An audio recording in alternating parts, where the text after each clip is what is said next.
દેખાય છે જોરદાર તાલીઓ થઈ જાય એકવાર ફેરથી।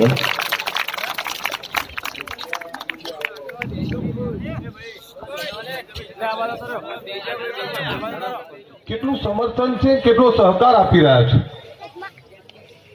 ભાઈ પાછળ।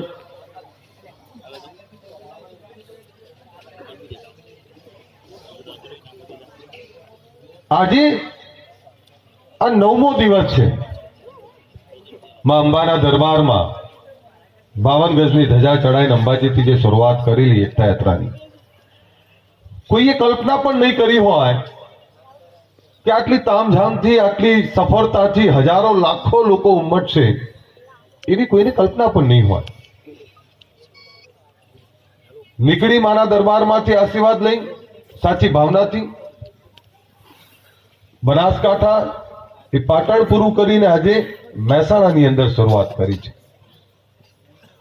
મહેસાણાની સમગ્ર ટીમને હું ખૂબ ખૂબ અભિનંદન પાઠવું। ગામડે ગામડે વધામણા નાની નાની દીકરીઓ બેડા ઉચકીને કંકુ તિલક કરવા આવતી હોય, ક્યાંક મારા આગેવાનો હાર લઈને સાલ ઓઢાડવા આવતા હોય, ક્યાંક એ મારો નવયુવાન તલવારને રેટીઓને પેન આપવા આવતો હોય।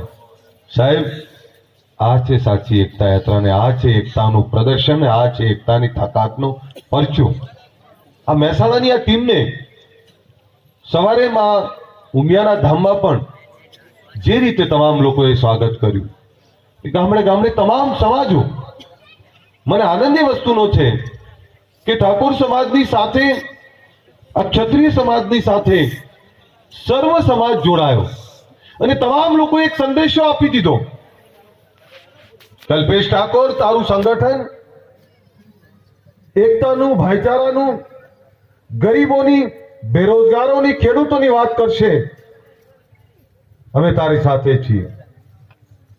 તમે જે લડાઈ લડી રહ્યા છો આ ઈમાનદારીની લડાઈમાં અમને પણ ખબર છે કે આ સમાજ માટે કેટલું લડવું પડે એવું છે। તમે લડી રહ્યા છો સાહેબ, નતમસ્તક વંદન કરીએ છીએ, અમે તમને સમર્થન કરીએ છીએ, આગળ વધો। મને આનંદ એ વસ્તુનો થયો કે હમણાં વિસનગરમાં એક રવારીભાઈ માલધારીના 10-15 આગેવાનો સ્વાગત કરવા આવ્યા। એમણે એક જ સવાલ કર્યો અને એક જ વાત કરી મને, ગમે તે થાય આ ઠાકોર સેનાને વિખેરવા ના દેતા, ઠાકોર સેનાને ઠંડી ના પડવા દેતા। મને આશ્ચર્ય થયું કે તમે રવારી છો?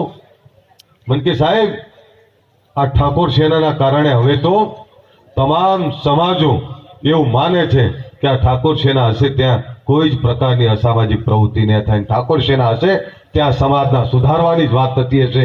અને ઠાકોર સેના જે કામ કરી રહી છે આ તો 18 આલમ તમામ ગરીબો માટે કામ કરી રહી છે। સાહેબ, આવી સેનાને તો સાહેબ કુદરત આશીર્વાદ આપે અને સ્વયં કે દેવ આના વાડીના થાના આશીર્વાદ આપે, અમે એવી પ્રાર્થના કરીએ છીએ। સાહેબ, તારે આપણને એવું થાય। મને આનંદ થયો કે આજે ઊંઝાની અંદર માં ઉમિયાના મંદિરની અંદર એના ટ્રસ્ટીએ એવું કહ્યું કે આ ઠાકોર સેના જે કામ કરી રહી છે અમે આ સેનાના કામથી વાકેફ છીએ અને આટલું સુંદર કામ જો બધા જ સંગઠનો કરતા થાય તો કોઈને કઈ તકલીફ ના રહે। સાહેબ, આપણે વર્ષો પછી એક થયા છીએ। ઉત્તર ગુજરાત, મધ્ય ગુજરાત, સૌરાષ્ટ્ર અને દક્ષિણ ગુજરાત, પહેલા જાસકાના ઠાકોરને ખબર નહોતી કે અમદાવાદમાં કોઈ અલ્પેશ ઠાકોર નામનો યુવાન રહે છે।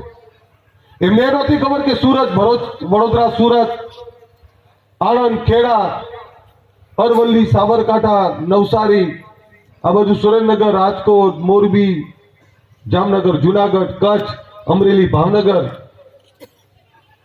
અમદાવાદ, ગાંધીનગર, મહેસાણા, પાટણ, બનાસકાંઠા, સમગ્ર ગુજરાતમાં આપણે ખૂબ વિશાળ સંખ્યામાં છીએ અને સમગ્ર ગુજરાતમાં ફેલાયેલા છીએ, પણ એકબીજાના પરિચયમાં નહીં, એકબીજાનો ઓળખતા પણ નહીં. સાહેબ, છેલ્લા 7-8 વર્ષથી આ ઠાકોર સેનાના મારા યુવાનોને હું લાખ વંદન કરું કે સાહેબ 7 વર્ષની અંદર 15,000 ગામડાનું એક પરિવાર બનાવી દીધું છે આખા ગુજરાતમાં છે સાહેબ. આજનો જ દાખલો લઉં. મારા ઉપર વોટ્સઅપમાં એક મેસેજ એટલે એક ગ્રુપમાં આવ્યો. ગ્રુપ ચાલે છે અમારા, એમાં કોઈ એવો મેસેજ નાખ્યો કે 16 સિવિલનો નંબર હોય તો કોઈ આપો, ત્યાં રસ્તામાં અમારા એક યુવાનને કંઈક થયું છે. આઈ થિંક કે બોટાદ કે બાજુના કોઈ હતા. તો સાહેબ અડધો કલાક પછી એ જ વ્યક્તિ મેસેજ નાખે છે કે સાહેબ નંબર 16 સિવિલનો માંગતા હતા, આ ભાઈએ ફોન કરીને જાતે આવી ગયા અને અમને દાખલ કરાયા અને અત્યારે 16 સિવિલમાં અમારી જોડે બેઠા છે એવો મેસેજ કર્યો. ત્યારે મને આનંદ થયો કે સાહેબ કોઈ નહીં હોય, ઠાકોર સેના તો ત્યાં છે જ. એક દાખલો આપો આપને, આ એક્ઝામ્પલ છે. પહેલા એવું થતું, માની લો અમદાવાદ જેવા શહેરમાં કે કોઈ એવા મોટા શહેરમાં ગયા, આપણું કોઈએ પાકીટ ચોરી લીધું. આપણે કેટલા ખુમારી વાળા છીએ સાહેબ, આપણે એ આપણા વડવાઓના દીકરા છીએ સાહેબ. એટલા ખુમારી વાળા હતા એ પોતે ભૂખ્યા રહેતા પણ બીજાને ભૂખ્યા નતા જોઈ શકતા, એના બાળકો છીએ આપણે સાહેબ. પણ માની લો પાકીટ કોઈ ચોરી લીધું, આપણે એટલા વટવાળા છીએ ને, તરત ચાલતી પકડે, ભલે 2 દાડા થાય મહેસાણા આવતા, પણ અમદાવાદથી ચાલતા આવી જાય, કોઈની જોડે પૈસો માંગવા ના નીકળ્યા, માગે પણ નહીં. અને પહેલા એ પરિસ્થિતિ પણ હતી કે આપણાને એવું કે અહીં કોણ ઓળખતું હશે અમને, અમદાવાદમાં, ગાંધીનગરમાં અહીં કોણ ઓળખે અમને. આજે સાહેબ રખે કંઈક એવું બનાવ બની ગયો તો એમને એટલી તો ખબર જ છે, કોઈ હોય કે ના હોય, આ બધી પેલી ઠાકોર સેના હશે. અને સાહેબ આ ઠાકોર સેના એ ઈમાનદારીથી પહોંચી પણ જાય છે. હમણાં LRDની પરીક્ષાઓ હતી, પોલીસ લોકરક્ષક દળની. સાહેબ આખા ગુજરાતમાં લાખો આપણા યુવાન દીકરા દીકરીઓ પરીક્ષા આપી.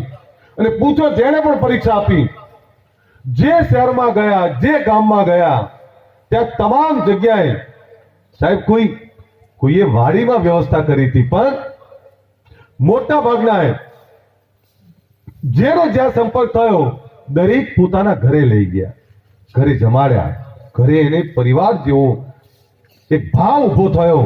અને બીજા દિવસે પરીક્ષા આપવા ગયા ત્યારે એ ઘરમાંથી નીકળતી વખતે એ ઘરમાં રહેલા એ વડીલ, એ મા બાપ, એમણે આશીર્વાદ પણ આપ્યા કે હે દીકરા કે દીકરી, તું પાસ થઈશ જ અને તને સરકારી નોકરી મળશે. સાહેબ દરેક જગ્યાની, દરેક લોકોની આખા ગુજરાતમાં રહેવાની વ્યવસ્થા, એક સાથે 1 લાખ લોકોએ પરીક્ષા આપી અને 1 લાખ લોકોને રહેવાની વ્યવસ્થા કરી હોય તે મારા ઠાકોર સેનાના યુવાનોએ કરી સાહેબ. જેની કે શક્તિ હતી, 32 જાતના ભોજન નહીં ખવડાવી શક્યા અમે, પણ જ્યાં અમારો ઘરમાં ખાટલો હતો ત્યાં બીજો ખાટલો રાખ્યો. જ્યાં અમારું જમવાનું હતું, ભલે અમે સૂકો રોટલો કે રોટલી હતા, પણ સાથે એક થાળીના બદલે એ દિવસે બીજી 2 થાળી ઉમેરાણી હતી. એવી ભાવના પેદા કરી સાહેબ. મને યાદ છે ખંભાતમાં